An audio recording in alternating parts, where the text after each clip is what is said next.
Hey folks, Nero Omar here. I'm the project manager, lead animator, and director for Spider-Man, the new animated series continued. It's been a long wait, but we're finally back with more information regarding the project, our progress, and things to look forward to in the future. Here with me are the writers of episode 1, Michael Innamorato and Trae Gonzalez, who will be helping me out with these announcements. Hola, I'm Trae Gonzalez. I'm the co-writer, the social media director, and I am the composer for TNAS Continued Score. What do you want? Hi.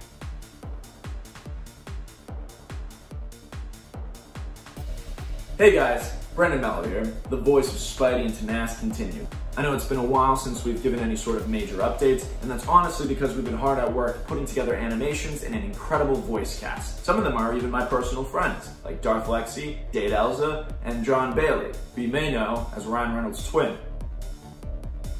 Or Epic Voice Guy, certainly one or the other. But now, because we've gone through pre-production, we're planning on moving full steam ahead. So please follow us on Twitter, Instagram, and YouTube. We've also put up an Indiegogo to be able to raise the appropriate amount of funds to piece this incredible vision together. So please, if you're able to, help support us to make our dream project a reality. All right, Spidey out.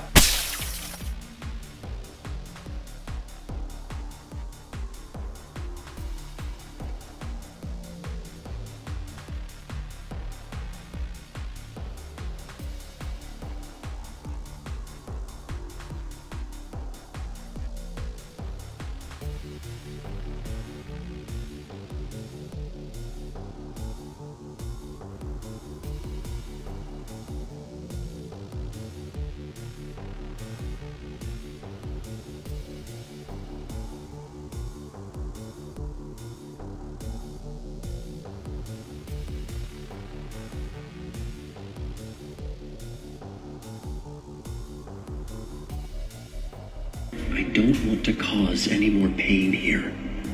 I can't live with that burden any longer.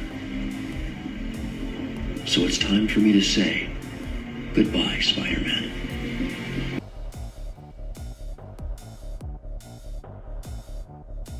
Now with this project being finally lifted off the ground, the TNAS crew has developed more ways for you to get involved. This is in the form of spreading the word around if you're able to, and to support the newly created Indiegogo.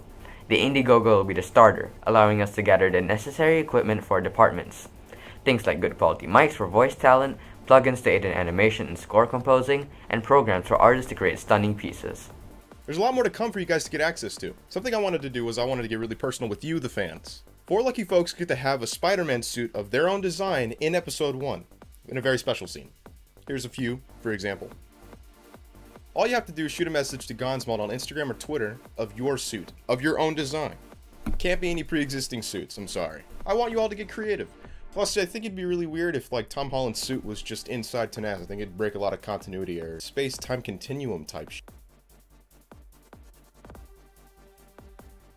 For some of these questions on my behalf, I'm going to be answering it via something I've written because I know I probably would go rambling and say something I'm not supposed to, and then, you know, I'd nearly kill me. At Jovian Powell on Twitter, hope I said your name right, says, will Miles Morales exist in this universe, either as a new Spider-Man or as a supporting character in the future? The idea of adding him in was something that we did want to explore, especially because of his newfound success in both the video game and some of the comic books that he's in right now. It just didn't really make any sense for what we wanted to do. At CoZombies115 on Twitter asks, if the reception goes well, would you guys ever consider going further with the show? We have been talking about this for ever, really. We've done nothing but talk about this question. And honestly, my main goal, at least, is to make sure that I give everything that I can to TNAS for episode 1. If you guys really like it and you guys want us to continue, then I honestly see no reason why we should stop doing it. I love it. But the thing is, time, resources, money, all that stuff play into effect. And that's something that we kind of need help with right now. Something that we've been asked quite a bit was, are we going to see any symbiotes? No. We want to kind of stay away from symbiotes. We love them. We love Venom. We love Carnage. We love all the symbiotes. We want to do things with those characters. But from what we've established right now and what we want to do later on, there's really simply no need.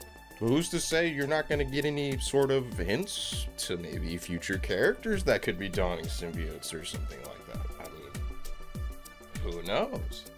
So, my question here is, Along with 2003's Kingpin and 2003's Daredevil, are you planning to incorporate more non-MCU movie versions of 2000's Marvel characters?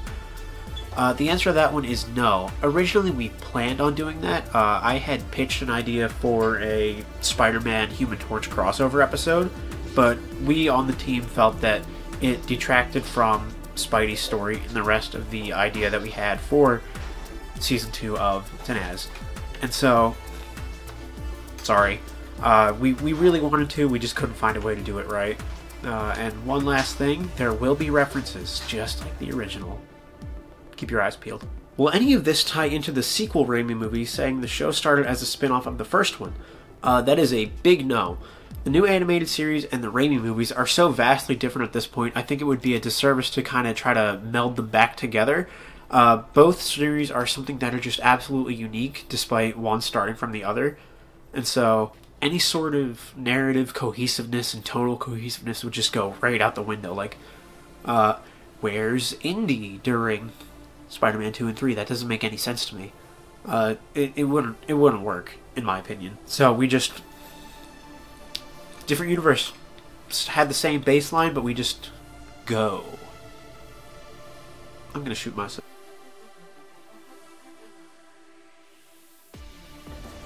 Here are the big ones. We're aware of the fact that the original release date was September of this year, announced in the Comic Books vs. the World video on us. However, the crew, production, and many minute aspects of TNAS Continued face some changes. We hope to have episode 1 reach the 20 to 30 minute range. We have a lot in store for the future of the show, however, we want to see where it goes. I've been working on my own Spider-Man fan film while doing an Invincible short film, and have done commissions for multiple people for their Spider-Man films, like Spider-Man Every Hour, Spider-Man Best of Enemies, and Spider-Man Power and Responsibility. And even more, balancing all of that with a school life. We have a rule in our team. Our personal lives come first.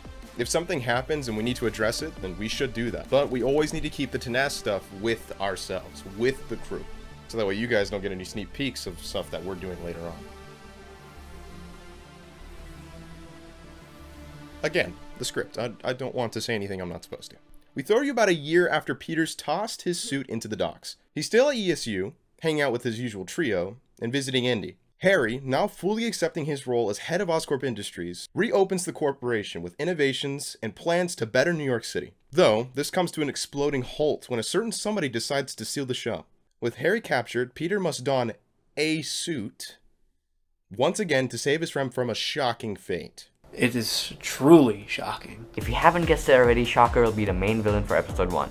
This is going to be a fresher take on the character, delving away from the goofiness that we usually associate with him, and giving him a more intimidating presence. He'll be voiced by the incredible Michael Kim. Give it a listen. How cute. The little Osborn pretending to be all grown up. Thanks for watching the video. Please subscribe and stay tuned for more updates on the show.